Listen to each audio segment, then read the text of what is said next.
Greetings, my friends. How are we today? I recently got this question on one of my videos on the Eastern left-hand path. What does Shiva actually destroy? But before I answer this question, I have a request. Please like this video and share it. And if you haven't already, take a minute and subscribe. I would really appreciate it. Help me to reach my goal of 15,000 subscribers by the end of the year. Thank you. Now, back to the question. Shiva the Destroyer. Well, kids, I think it's review time. To begin with, there are many mythological gods and entities on the left-hand path, and Lord Shiva is the greatest of them all. But even though he is more often than not viewed from a right-hand path perspective, he is the most important of all deities within sinistrous philosophy. Think about it. Most on this path look towards Satan or Lucifer for inspiration, but in truth, neither are gods. While Shiva is one of the most important Hindu gods, along with Brahma and Vishnu, making up what is known as the Holy Trinity of Hinduism, the Trimurti.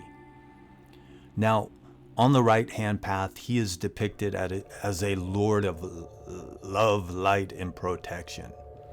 But on the left-hand path, he is Shiva the Destroyer. He is darkness manifest, the master of thieves and villains who can be found lurking in the cremation grounds with a serpent coiled around his neck and a necklace of skulls. Also, it's not uncommon for him to be accompanied by a band of bloodthirsty demons, along with evil spirits, ghosts, and vampires. And a glance from his third eye in the center of his forehead has the power to eliminate everything in existence. Now, why destruction? Why Shiva the Destroyer? Because destruction allows for a new creation, thus facilitating the smooth transition from one stage to another. It's not unlike the mythological tradition of death and rebirth. It's a common theme. Shiva's terrible destructive powers often lead to a greater form of existence. He destroys because death is the medium for rebirth into a new life.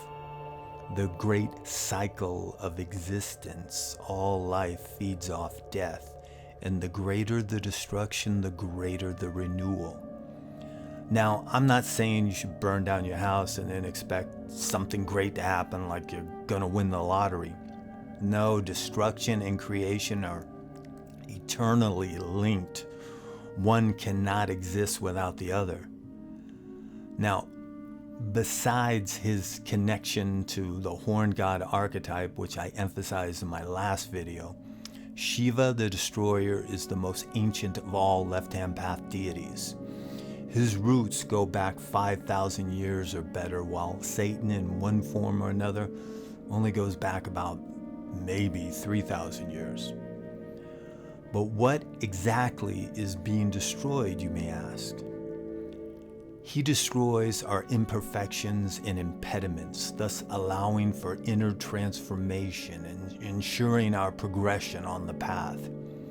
He destroys our illusions and ignorance. He destroys our shameful negativity.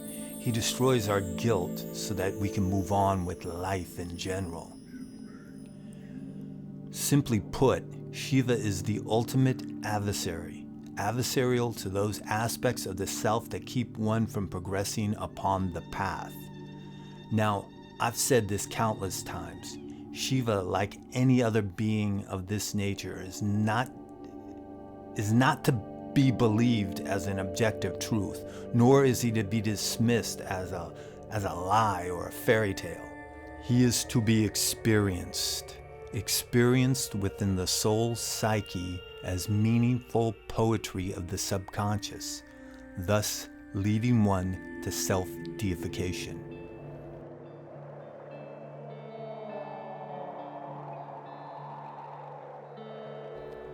Understand, The gods can either be the wind at your back or they can be pulling your leash. The choice is yours. But still, you may be saying Hinduism, it's a religion, and I want nothing to do with religion. Okay, but you have to remember what religion is. It's mythology taken literally. And some experts have argued on whether Hinduism is actually a religion as we understand religions here in the West. Anyway, understanding the left-hand path from a Hindu perspective adds to that warehouse of knowledge you're going to need if you want to get anywhere. If you truly want to understand the full scope of the reality of this path, you need to read more than the Satanic Bible. But don't get me wrong, I'm not putting down Anton LaVey's work, because it's what brought most of us here, because none of us was born on the left-hand path. But the Satanic Bible was the introduction. Reaching out, searching, learning about other practices is important, and Eastern left-hand path philosophy is just one of them. In ancient Hindu traditions, the left-hand path, or the Vamakara, was originally associated with the female aspect in the heterodox way. To put it simply, it's about reversing the natural flow of spiritual energy. To reach self-deification through the Vamakara, you must have a deep understanding of the self, who you are, conscious and subconscious. Now, in Hinduism, there's something called Atman. It is identical to the eternal core of the personality, or the self. Atman is you, for in the early Vedas, it occurred mostly as a pronoun meaning oneself. So Atman is that which you want to become godlike. Brahman, on the other hand, is the absolute, the concept of consciousness, the world soul, and the three-in-one God. And with his destructive nature, Shiva is the ideal personification of the eternal core of the personality, or Atman. Do you get what I'm saying? Through metaphysical imagery, his violent essence reverberates with the subconscious burning down the walls of ignorance. Thus, Shiva's fire represents the awakening of the self to its true nature and its godlike status, the divine you. Now, since Shiva is the highest aspect of the self, some Shaivists rebel against Hindu orthodoxy. They make their own rules. And since all things, good or bad, are aspects of Brahman, and Brahman is pure, nothing is taboo. Thus, they carry out bizarre, sacrificial, and sexual rites while perched upon dead bodies using mind-altering intoxicants, eat excrement and flesh, sometimes human, and chant, "I am Shiva." They do these horrific things as a shortcut to self-deification. But how will they know when they're deified? It's when they're no longer repulsed by these activities. See, they don't enjoy what they're doing, or they shouldn't. As I've said, all things are of Brahman, and Brahman is pure. Thus, they know they become one with divinity when those things, those awful, horrific things they do, no longer disgust them. But under the watchful eye of Shiva the Destroyer, they've done this on their own terms, utilizing their heterodox means. They haven't, though, become one with Shiva. Instead, they've deified the Atman to become Shiva, to become a god.